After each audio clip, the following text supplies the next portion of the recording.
bienvenido. Es un gusto tener a esta hora con nosotros al señor presidente de la Corte Constitucional, el magistrado Jorge Enrique Ibáñez, que hizo unos pronunciamientos muy importantes durante ese evento doloroso, muy sentido del viernes pasado, alrededor de los 40 años del holocausto del Palacio de Justicia. Presidente, qué gusto tenerlo en 6 AM. Buenos días para usted. Muchas gracias, don Gustavo. Muchas gracias a todos la mesa de trabajo y a todos los oyentes muy queridos de Caracol. Muchas veces en un sinnúmero de escenarios que hemos tenido en Colombia, se ha hablado de que cuando terminan procesos de diálogos con personajes al margen de la ley, pues eso no quiere decir que no haya una restitución, que no haya una reparación para las víctimas, que se eche en saco roto eso tan importante. Usted en las últimas horas ha hablado precisamente de eso, en lo que tiene que ver con los acuerdos a los que se llegó con el M-19, pero que parece que han obstaculizado que sepamos la verdad, que haya un acto de contrición, que haya un acto de reconocimiento a las víctimas de parte del M-19 en todos estos 40 años. ¿Por qué ha pasado eso, presidente? Muchas gracias. Mire, como usted lo señala, en todos los procesos de justicia transicional en el mundo, siempre se ha hablado de garantizar la verdad, la justicia, la reparación y la no repetición. Temas que adicionalmente fueron tenidos en cuenta, por ejemplo, en el último proceso de paz que se adelantó a partir del año 2012 y más adelante a partir del 2016 con las FARC-EP por parte del gobierno del presidente Santos. Pero que ese es un tema que viene trabajándose en el mundo desde hace muchísimos años, especialmente desde la década de los años 70 y por supuesto desde la década de los años 80. Razón por la cual todos los países que han trabajado hacia el propósito de consolidar la paz en un proceso de diálogo y de reconstrucción nacional, Sudáfrica, para poner un ejemplo, otros países de África, los países suramericanos, después de lo que sucedió en la década de los 80, empezaron a construir la verdad, tanto judicial como histórica. Y en algunos casos en donde no se puede reconstruir la verdad judicial, por lo menos la verdad histórica, que es lo que ha señalado de manera muy generalizada los instrumentos de justicia transicional. Yo tengo un libro sobre justicia transicional y comisiones de la verdad que fue escrito hace muchos años en una primera edición, digamos en el año 2012, que al mismo tiempo salió en el año 2017, y donde estudiamos todo lo que ha sido la trazabilidad en el mundo del trabajo que han hecho las comisiones de la verdad, 59 comisiones de la verdad en 59 países, y en particular lo que ha sucedido con la jurisprudencia de los tribunales internacionales de derechos humanos, el Tribunal Europeo de Derechos Humanos, y en particular para América Latina, para el hemisferio americano, lo que ha sucedido con la jurisprudencia de la Corte Interamericana, que se ha cuidado siempre de señalar que cada vez que se adopten procesos de paz se debe garantizar la verdad, la justicia, la reparación y la no repetición. Es decir, que el M-19 nos ha quedado debiendo algo en materia del Palacio de Justicia. Es muy importante, y eso es bueno tenerlo presente, el proceso que se adelantó a partir de 1989 entre el gobierno del presidente Barco y después, más adelante, lo que sucedió, inclusive después de expedida la Constitución de 1991, para garantizar que el M-19 se reincorporara a la vida civil, cosa que hizo de una manera entusiasta y creó un movimiento sustituto que fue la Alianza Democrática M-19, que participó además activamente en el proceso constituyente de 1991. Democráticamente se hizo elegir con 19 miembros en la constituyente y entre todos se expidió la Constitución de Consenso de 1991, razón por la cual ahí hay un proceso muy importante que toca respetar, que muchos de los integrantes de la Alianza Democrática M-19, comenzando por un caballero de la democracia que es Antonio Navarro Wolf, siempre respetó y siempre reconoció que, entre otras cosas, los hechos del Palacio de Justicia, cuya, digamos, en la toma, cuya responsabilidad fue del movimiento M-19, había sido una gran equivocación y por eso ofreció perdón y excusas al pueblo colombiano. He estado muy ocupado estos días con todas las noticias que se han dado, presidente, y por eso le quiero consultar a usted, que sí está sintonizado plenamente con todo esto. Pues el presidente de la República es un hombre de toda la vida del M-19. Él ha presentado excusas, ha pedido perdón por lo que pasó a nombre de su movimiento en el holocausto del 6 y 7 estos días, ¿o no? Él ha estado muy ocupado en unos compromisos internacionales también, claro. La conferencia de ayer, y seguramente pues no ha estado al tanto de todos estos temas, lo mismo que en sus compromisos internacionales representando a Colombia en el exterior, y que yo sepa no lo ha hecho. ¿La toma fue una genialidad o una tontería? Las sentencias del Consejo de Estado, que ya son más de 50 sentencias, que además confirmaron en la gran mayoría de los casos las decisiones del Tribunal Administrativo de Cundinamarca, por una parte, las sentencias de los jueces penales que juzgaron la responsabilidad de algunos funcionarios del Estado a partir de acusaciones que hizo la Fiscalía General de la Nación a partir del año 2005, y la sentencia de la Corte Interamericana de Derechos Humanos del año 2014, coinciden todos en afirmar que fue un acto demencial que al mismo tiempo fue un acto terrorista. Hernando, lo escucha el señor presidente de la Corte Constitucional que nos acompaña hoy en los estudios de Caracol Radio. Presidente, buenos días. Con relación precisamente a esos estándares que usted viene señalando y que debe cumplir todo proceso de paz a la luz del derecho internacional humanitario, quisiera preguntarle si es revisable ese indulto otorgado en su momento al M-19 y, de ser así, ¿cuál sería entonces la instancia a revisarlo? ¿Podría ser eventualmente la Corte Interamericana de Derechos Humanos? Pues digamos que aquí hay varias alternativas que tendría que revisarse internamente. Por una parte, las regulaciones mismas, aunque algunas de ellas fueron a su turno revisadas legislativamente en el año 2021. Pero a su turno ya el proceso mismo debería analizarse teniendo en cuenta, entre otras cosas, los principios de favorabilidad y cosa juzgada, claro está, pero sobre todo revisando la verdad histórica. Yo no quisiera adentrarme en los asuntos judiciales propiamente dichos, porque esos son temas que pueden llegar al conocimiento luego de la Corte Constitucional, claro. Sea por la revisión de constitucionalidad de las leyes que determinaron esos amnistías, indultos o cesaciones de procedimiento, sea porque se adoptan determinaciones a través de los jueces penales o a través de otras instancias. Pero lo que sí quiero señalar es que lo más importante en todos los procesos es la verdad histórica. Y la verdad histórica no riñe con la verdad judicial. Y a su turno puede que no haya una conclusión desde el punto de vista judicial si no es posible revisar los procesos judiciales, porque eso requiere todo un análisis, inclusive a la luz del Estatuto Roma, sobre el cual a su turno, repito, no me voy a pronunciar, y cualquier pronunciamiento que hago es a título personal y no a nombre de la Corte Constitucional. Y lo más importante, digo, es que de conformidad con los estándares internacionales, tanto de derechos humanos como de derecho internacional humanitario, y en eso coinciden el Tribunal Europeo de Derechos Humanos como coincide la Corte Interamericana de Derechos Humanos, y esa ha sido la jurisprudencia reiterada desde hace muchísimos años, siempre tiene que prevalecer la verdad. Y puede ser la verdad histórica. Y aquí, lamentablemente, por esos hechos del Palacio de Justicia hubo unos pactos de silencio, por una parte, y por la otra, en atención al respeto que se dio de esas decisiones legislativas en relación con indultos y cesaciones de procedimientos, pues no se pudo investigar tanto todos los hechos de la toma y al mismo tiempo la conducta de los señores del M-19 que participaron en ese proceso durante las 28 horas en donde hubo una situación dramática, catastrófica y demencial. Eso no se pudo investigar precisamente en atención a los indultos, en atención a las cesaciones de procedimiento y en atención a las demás decisiones legislativas que fueron adoptadas en su momento. Y lo poco que se investigó en su momento por los jueces de instrucción criminal o más adelante los jueces de conocimiento debió paralizarse precisamente para garantizar lo que señaló la Ley 77 de 1989, y si se avanzó luego en ninguna investigación penal como en efecto se hizo en 1991, también se tuvo que parar con motivo de la Ley séptima de 1992.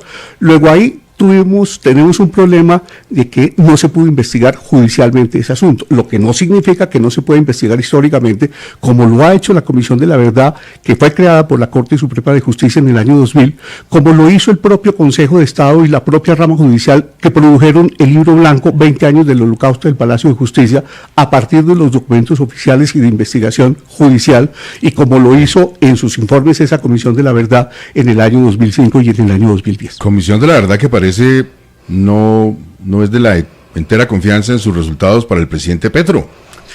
pero es una comisión que cumple todos los estándares internacionales de las demás comisiones de la verdad, 59 comisiones que fueron creadas en el mundo, y tan importantes son sus conclusiones que buena parte de ellas fueron prohijadas por el Consejo de Estado y o por los jueces de la República al adoptar decisiones en relación con determinados responsables, y más importante de ello, fueron prodigadas por la Corte Interamericana de Derechos Humanos. Ustedes miran la sentencia de la Corte, en la cual se declaró la responsabilidad internacional del Estado por la desaparición de algunas personas, entre ellos los trabajadores de la cafetería, por las torturas a algunos estudiantes de la Universidad Externa de Colombia, por la ejecución extrajudicial de algunas personas que estuvieron allí y también por otras personas desaparecidas distintos de la cafetería, y la Corte Interamericana le dio al informe de la Comisión de la Verdad una relevancia muy importante, como se los ha dado a todos los informes de las comisiones de la verdad que se han creado desde 1980 en América Latina,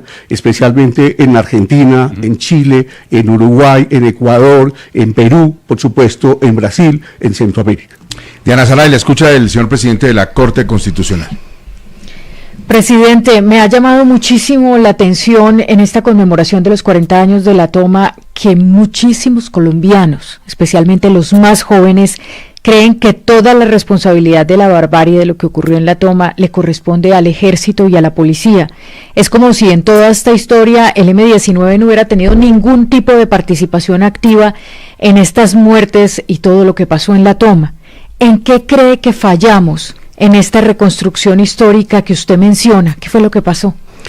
Precisamente como no hubo investigaciones judiciales, entonces pues no hay ningún análisis salvo de contexto en algunas de ellas, apenas de contexto, porque en atención a esas normas que acabo de señalar, pues no era posible que ninguna autoridad judicial investigara sobre esos hechos. Inclusive en el caso de la Corte Interamericana, allá se deducía la responsabilidad internacional del Estado, con motivo de la acción o la omisión de los funcionarios estatales, pero por ningún caso de los particulares. Y a su turno, digamos, la Comisión de la Verdad sí hizo un análisis de contexto. La Comisión de la Verdad del año 2000, que fue creada por la Corte Suprema de Justicia, en sus informes preliminares del 2005 y del 2010, esa comisión que estuvo integrada por los doctores Jorge Aníbal Gómez Gallego, José Roberto Herrera Vergara y el doctor Nilson Pinilla, sí hicieron un análisis muy completo de lo que hay, para efectos de la verdad histórica, de los antecedentes de lo que fue la toma y de la toma misma. Solo que, como no hubo decisiones judiciales respecto de ellos, entonces tenemos una visión recortada. Le voy a decir una cosa adicional. Esto sucedió el 6 y 7 de noviembre de 1985. A los 9 días después, que es cuando sucede también lamentablemente la erupción del volcán Nevado del Ruiz, esa circunstancia natural que al mismo tiempo afectó de una manera grave a una población de casi 25.000 personas, casi que empieza a generar el silencio sobre los hechos que se presentaron el 7 o el 8 el 6 y 7 de noviembre. La avalancha también se llevó la verdad en el materia del Palacio de Justicia. La primera que resulta afectada es la verdad, con motivo de una circunstancia natural que afectó de una manera inmisericordia la situación de más de 25.000 personas. Y esa situación prácticamente dejó de lado todo lo que pasó en el Palacio de Justicia y al mismo tiempo, pues todo lo que le tocó sufrir a la Corte Suprema de Justicia a partir de ese instante para restablecerse, reubicarse, empezar a funcionar de nuevo, empezando por la reconstrucción de muchos expedientes y a todas las autoridades judiciales correspondientes. Soportar las amenazas que seguían, ¿no? Las amenazas nunca, por el Palacio. Las amenazas no cesaron nunca, tanto que después asesinaron a otro magistrado y adicionalmente otros murieron como consecuencia de esas mismas amenazas. Y las personas que gentilmente aceptaron, porque muchas no aceptaron las nominaciones o los nombramientos que hizo la Corte Suprema de Justicia en su momento, ahí está en el libro blanco de los 20 años del Holocausto del Palacio de Justicia, también fueron objeto de amenazas hasta que se expidió la Constitución, hasta que se expidió la sentencia que declaró inexequible la ley que aprobó el Tratado de Extradición de los Estados Unidos. Y no cesaron las amenazas, porque después vino la Constituyente y vinieron más amenazas contra los constituyentes. Y adicionalmente, sepa usted que, por ejemplo, el 30 de abril de 1984, el cartel de Medellín asesinó al ministro Rodrigo Lara Bonilla. Para conmemorar esa muerte, el cartel de Medellín asesinó el 30 de abril de 1991 al exministro Enrique Lomurda con el fin de presionar a los las constituyentes. visitas a Bogotá de los priscos que venían a matar jueces, magistrados, políticos, si no es porque los detiene la autoridad. Magistrado, pero esta conversación que usted ha planteado de la mayor importancia tiene tal vez un problema práctico, y es que de la época de la toma del M no quedó ninguno. Toda la Dirección Nacional murió en la toma, o un año después en el caso de Álvaro Fayad, que muere un año después, en el 86. Y todos los que han quedado eran mandos menores que siempre han dicho que ellos de eso no supieron porque estaban presos, o no hacían parte del movimiento todavía, o no tuvieron nada que ver con su planificación. ¿A quién le pedimos una verdad que ellos dicen que no tienen porque no participaron? Todavía hay personas que del M-19 que viven, por fortuna, de esa época. La planeación de este hecho se produjo a partir de del mes de junio de 1985. Y ahí hay unos autores, en consecuencia, intelectuales, algunos de los cuales están vivos. ¿Cierto? Ahora, sí se preparó todo conocimiento de acuerdo con los informes que están ahí y de acuerdo con todos los documentos que se han publicado, inclusive de propias personas que salieron vivas del Palacio de Justicia, integrantes del M-19, como la señora Clarelena Enciso, para poner un ejemplo en su reportaje que hizo a Olga Bear en Noches de Humo, que varias personas del M-19 salieron vivas en su momento y dejaron unos reportajes muy importantes que nos indican cómo la operación se planeó desde el mes de junio, cómo se iba a ejecutar probablemente en el mes de agosto, cómo se fijó una fecha posterior el 10 de octubre, cómo se trasladó para la fecha en que debería estar presente el presidente de Francia, François Mitterrand, el 18 de octubre. Tal vez el paso de octubre a noviembre fue porque no habían acordado la plata con Pablo Escobar, dicen algunos. Ese es un tema que sigue siendo objeto de investigación. Sí. ¿Quién financió? ¿Por cuánto se financió? ¿Y cuáles son los objetivos de la financiación? ¿Pero usted duda que Pablo Escobar haya tenido algo que ver? De acuerdo con los informes y de acuerdo con algunas sentencias de la Corte, del Consejo de Estado, hay elementos de juicio que permiten suponer, conforme a esas sentencias que están ahí y que sirven como verdad judicial e histórica, que sí hubo una financiación por parte del cartel de Medellín. Hernando, lo escucha el presidente de la Corte Constitucional. Presidente, precisamente el día de la toma de ese acto cobarde, estaba discutiendo la Corte Suprema de Justicia un tema de extradición. Y de otro lado también las amenazas previas que se habían generado, lo dijeron aquí los doctores Carlos Medellín, el doctor Mauricio Gaona, el doctor Camilo Calderón, el doctor Jesse Reyes, estaban asociadas precisamente al estudio de la extradición y a los expedientes de extradición por parte de la Corte Suprema de Justicia. ¿Eso no ratificaría entonces eso que usted señala y que ya la jurisprudencia ha venido también confirmando, esa presencia de Pablo Escobar en esta toma?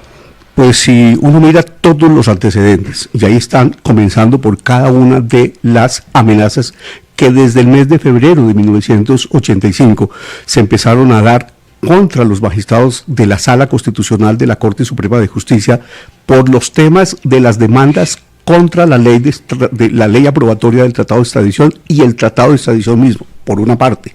Amenazas que fueron siempre constantes durante los meses de marzo, abril, mayo, luego cuando la Corte tomó unas decisiones en el mes de junio y se presentaron nuevas demandas, otra vez unas amenazas muchísimo más fuertes contra los mismos magistrados de la Sala Constitucional de la Corte que estaban preparando el proyecto de sentencia que deberían llevar luego a la Sala Plena de la Corte Constitucional. Recordemos a propósito, doctor Hernando, que ahí la Corte estaba cumpliendo, la Corte Suprema de Justicia estaba cumpliendo sus funciones como tribunal constitucional, lo que significa que ese fue un ataque severo, muy fuerte, contra el Tribunal Constitucional de la época que cumplía las funciones la Corte Suprema de Justicia. Y el penal.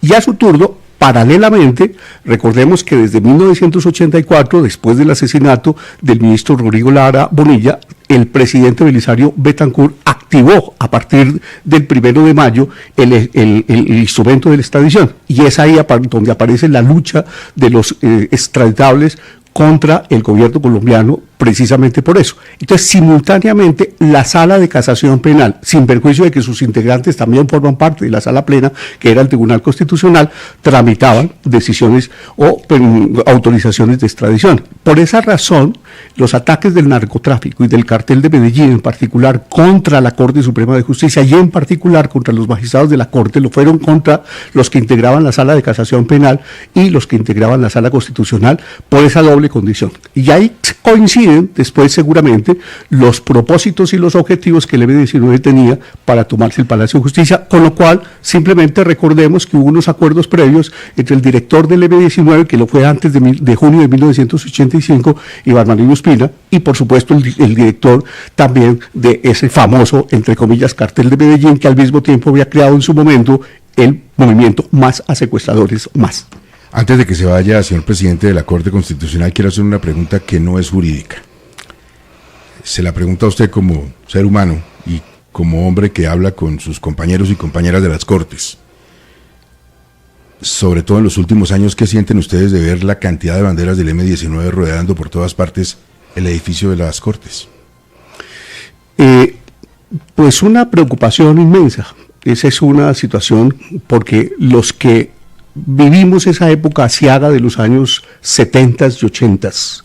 Yo era estudiante de colegio cuando tuvimos que presenciar, vivir los hechos que rodearon el asesinato y luego la ejecución de un líder sindical, José Raquel Mercado, que lo tiraron alrededor del Campín, luego de los hechos que rodearon la toma de la Embajada de la República Dominicana, los hechos que rodearon el robo de las armas del Cantón Norte, y después, por supuesto, los hechos del narcotráfico que empiezan con el asesinato de Rodrigo Lara Bonilla en 1984, luego la ejecución de jueces que se atrevieron a investigar a Pablo Escobar como el que solicitó el levantamiento de la inmunidad congresarial, que fue asesinado en el mes de junio de 1985, justamente antes de la toma del Palacio de Justicia, acá en la carrera, en la avenida Caracas con calle 57, y el resto de las amenazas que se empezaron a dar contra los demás jueces de la República, y adicionalmente, repito, la toma del Palacio de Justicia. Yo estaba en el Palacio de Justicia el 6 de noviembre, yo entré a las 9 de la mañana, la toma empezó un poquito sobre esa hora, no, la toma empezó a las 9 de la mañana, es que entró del grupo de los 42 que estaban debidamente preparados para hacer la incursión en el Palacio, un primer grupo, un primer escuadrón, entró después de las 9 de la mañana, liderados por el señor Hacking y la señora Irma Franco, y otros 5, que se ubicaron en la Secretaría de la Sección Tercera. ¿Cómo se salvó? Y otros se ubicaron. Lo que pasa es que nosotros no sabíamos, los ciudadanos no sabíamos quiénes eran ellos, claro, porque los mirábamos, el uno como un abogado que iba permanentemente al Consejo de Estado, la señora Irma Franco como un estudiante de la Facultad de Derecho de la Universidad Libre. Yo los encontré, yo estuve en la cafetería tomando un café con otros amigos, yo era funcionario del Banco de la República, abogado del Banco de la República, y cómo me sabe que salí a las 11:15, porque después de revisar los procesos de los cuales yo me había hecho cargo, que se tramitaban en la sección tercera y en la sección segunda, salí a las 11:15. Cuando yo llegué a las 11:35 exactamente al edificio del Banco de la República en la Jiménez Concepción, en ese momento entraron los demás, porque los que habían entrado primero les advirtieron a los demás que ya podían entrar, y a partir de ese momento entraron 3 carros, una camioneta van, 2 camionetas que simularon entregar elementos para el restaurante, que no era una cafetería, era todo un restaurante, y a su turno hubo otro grupo que finalmente no pudo entrar el carro porque llegaron tarde, sí, y en ese sentido no entraron. Ahí hay, por ejemplo, otro tema que requiere un conocimiento también preguntarse. Y por ejemplo, los que entraron con un equipo de comunicaciones, que sin embargo los escoltas y los agentes de la seguridad, que eran 2, alcanzaron a, digamos, en su confrontación, alcanzaron a afectar, y por lo tanto los que entraron se quedaron sin equipo de comunicaciones. La pregunta es, ¿con quién se iban a comunicar y dónde estaba el centro de operaciones que dirigiría la toma del Palacio desde afuera? Y porque a ese grupo se integraron las personas que no pudieron entrar al Palacio de Justicia, o las que salieron de la vigilancia en Palacio, ¿no? A pesar de que se sabía que en algún momento iban a ejecutar una acción contra el Palacio de Justicia. Ese es otro tema de las preguntas. ¿Y qué siente con lo de la bandera ahora? Pues esa es una situación que preocupa, la verdad, y solamente puedo decir eso. Magistrado, quiero terminar esta entrevista citando unas palabras de la columna del exministro Luis Felipe Henao en su opinión siempre del Tiempo los lunes. Dice lo siguiente, y creo que cuadra perfectamente con lo que usted ha planteado. La reparación en materia de violación de los derechos humanos no se limita al dinero.